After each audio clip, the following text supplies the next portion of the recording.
O que a gente mais faz hoje em dia é clicar. Pena que o destino da maioria desses cliques é esse, o desperdício. Você sabia que apenas um clique pode ajudar a combater a fome no nosso estado? É só acessar cliquealimentos.com.br e dar um rumo mais digno aos seus cliques. A mesa de quem tem fome. Doar pelo Clique Alimentos é gratuito e não demora nem um minuto. Faça a sua parte. Clique para quem precisa. www.cliquealimentos.com.br.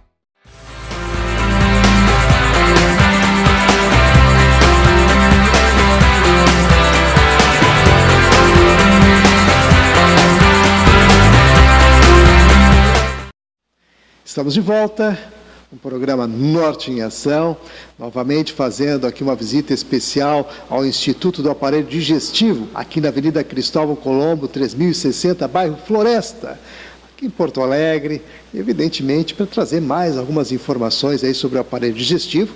Estou recebendo hoje o Dr. Fábio Segal, ele que é especialista em endoscopia e vai trazer algumas informações sobre os exames, né, que eles colocam à disposição aqui da nossa comunidade. E é claro, doutor, queremos aí iniciar a nossa conversa explicando o que é endoscopia digestiva, o que trata esse exame e, evidentemente, dando um foco aí nos acometimentos também, para que o pessoal que está lá do outro lado possa também fazer um bom proveito de todas as informações que a gente vai colocar à disposição nesse instante. Tudo bom?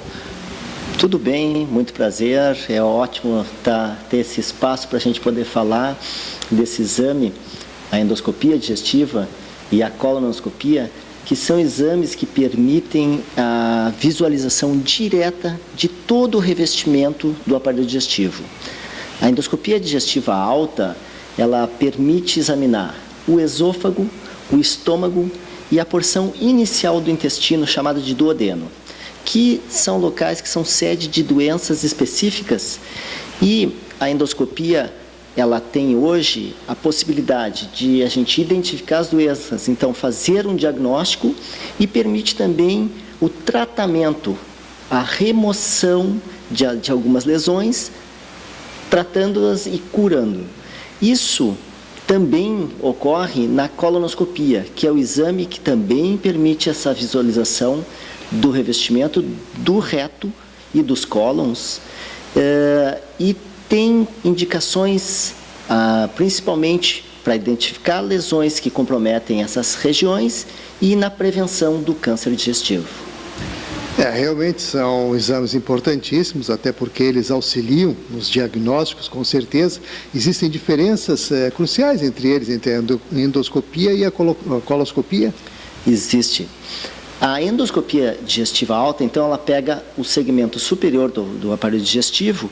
Então, a gente tem nessa região lesões como as esofagites, tudo que é ite, então a tradução seria uma inflamação do esôfago, a gastrite do estômago e a duodenite do duodeno, que é a primeira porção do intestino, a presença de úlceras, tanto no estômago quanto no intestino, então no duodeno, além de situações como o câncer do esôfago e o câncer do estômago, que também são situações que preocupam e que podem ser diagnosticadas e muitas vezes tratadas, curando o paciente. Doutor Fábio, realmente tem pontos aí muito importantes que a gente poderia destacar na questão do câncer em especial, que é uma das maiores preocupações aí da nossa comunidade. Enfim, sempre que existe alguma coisa nesse sentido, as pessoas se preocupam. E com relação a esse diagnóstico, ele realmente dá uma informação precoce, há a possibilidade de vê-lo com antecedência, até para detectar e dali buscar algum tipo de procedimento para a solução desse problema? Esses exames permitem a detecção precoce dessas lesões que podem evoluir de uma lesão inicialmente benigna e que ao longo dos anos, se não são ressecadas, evoluem para uma doença maligna. Então, a endoscopia digestiva permite a gente detectar em fases iniciais, então detectar ou uma lesão benigna ou propriamente o câncer precoce, podendo identificar e tratar através do procedimento. Então, essa é a grande vantagem, porque a gente identifica, visualiza diretamente a alteração e pode selecionar as áreas que vai colher material para fazer o estudo microscópico, que a gente chama de anatomia patológica, e, a partir daí, determinar qual o melhor tratamento que essa lesão tem. Né? Muito bem. Doutor Fábio, o senhor falou na questão dos procedimentos. Esse é um procedimento diagnóstico. E com relação à questão do procedimento terapêutico? Bom,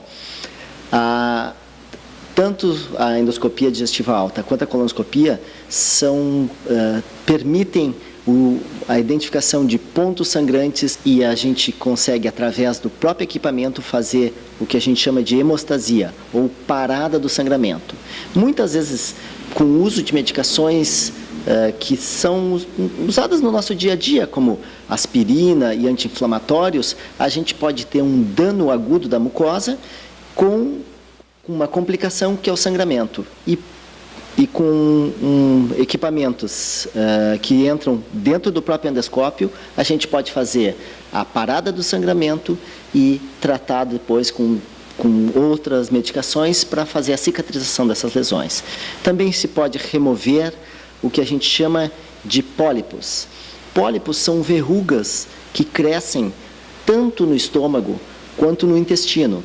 E essas podem ser um tipo inflamatório, ou podem ser essas próprias lesões pré-malignas, que no intestino a gente chama de adenomas, e que, quando removidas, são analisadas e retiradas totalmente pela endoscopia, sendo que, após a retirada, aquela área cicatriza sem o risco de desenvolver essas lesões a longo prazo.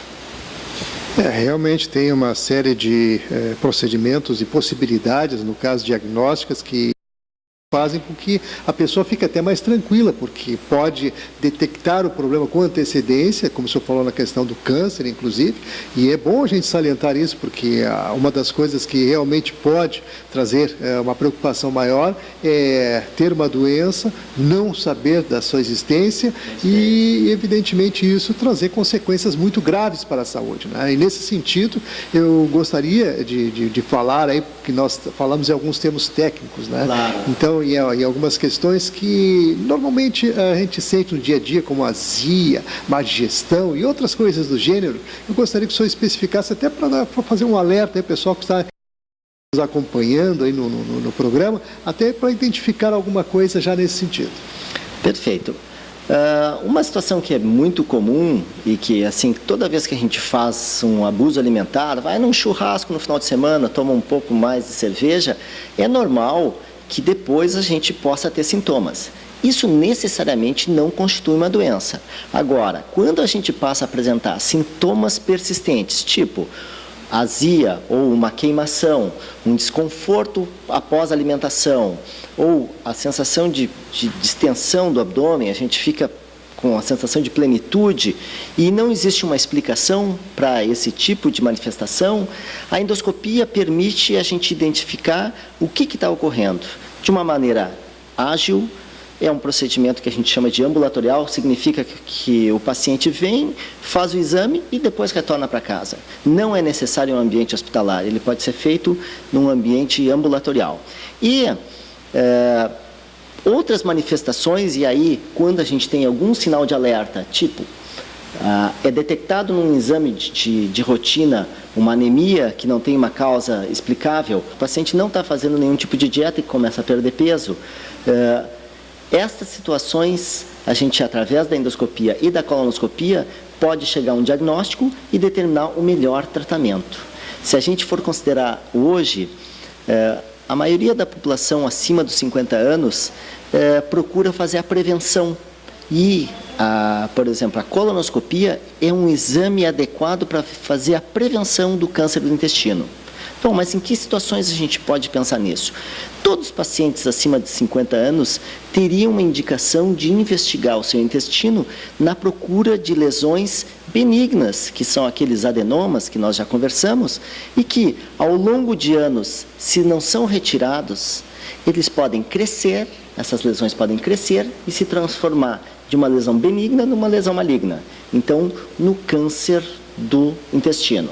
Então, a ideia da prevenção, assim como as mulheres vão ao ginecologista todos os anos, fazem o Papa Nicolau, fazem mamografia, fazem toda uma investigação na prevenção, nós pensamos hoje, com uma ideia de saúde da nossa população, a prevenção através da colonoscopia do câncer digestivo. Muito bem, então fica a dica aí, pessoal. Realmente tem toda essa possibilidade hoje com a tecnologia e uma série de outras técnicas avançadas nesse sentido, que possibilitam um diagnóstico tranquilo e evitando inclusive a cirurgia. Exato. Muitas dessas lesões, quando detectadas precocemente, são tratadas através da própria colonoscopia, que a gente chama a remoção do pólipo ou polipectomia, e mesmo que haja já sinais de câncer, se não houver comprometimento das camadas profundas, a lesão está tratada e curada. Muito bem, então fica a dica aqui, Dr. Fábio Segal, ele que é gastro, especialista em endoscopia, participando hoje do programa e, evidentemente, ficamos muito contentes, Dr. Fábio, de poder levar esse tipo de informação. E aproveitar aí as suas considerações finais, o pessoal que está nos acompanhando nesse momento.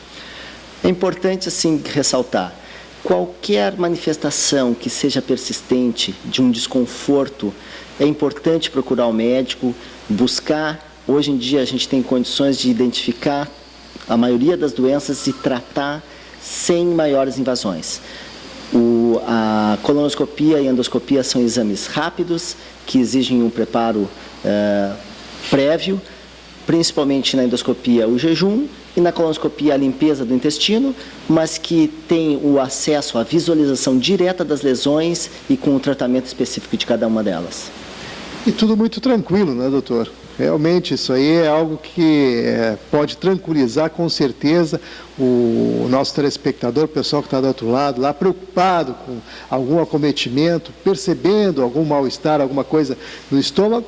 De repente, vai lá, faz os seus exames, detecta o problema e está resolvido, sem maiores consequências, sem a necessidade de intervenção cirúrgica, tudo muito mais fácil.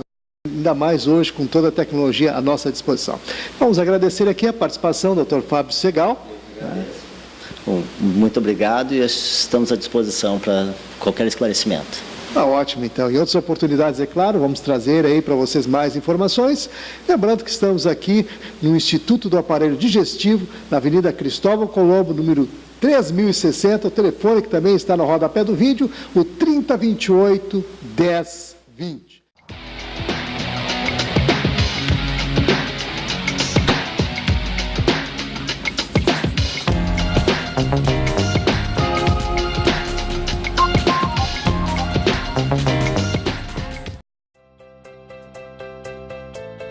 Livros não se leem sozinhos. Refeições não se preparam sozinhas. Brinquedos não se montam sozinhos. 42 crianças com lesão cerebral profunda e deficiência motora permanente também não se cuidam sozinhas. Casa do Menino Jesus de Praga. Há 30 anos te ajudando a cuidar de quem precisa. Para ajudar, ligue 33 15 0011 ou acesse o nosso site.